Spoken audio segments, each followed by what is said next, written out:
On today's first look, we have a 1970 Chevrolet Chevelle SS L78 Convertible. This is a very rare, highly documented Fathom Blue L78 Chevelle Convertible.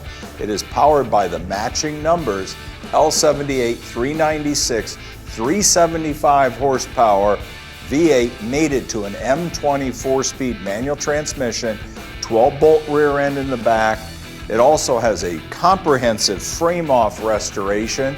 Equipment includes, it has the cowl induction hood, it has a white vinyl power top, it has power steering, power front disc brakes.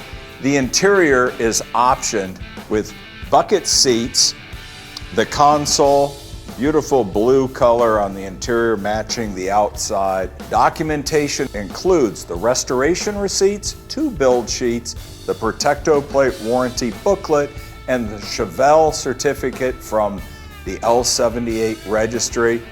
Doesn't get any better than this. Part of the Raser Collection of cars coming to you to the March Scottsdale auction 2021, March 20th through the 27th at no reserve.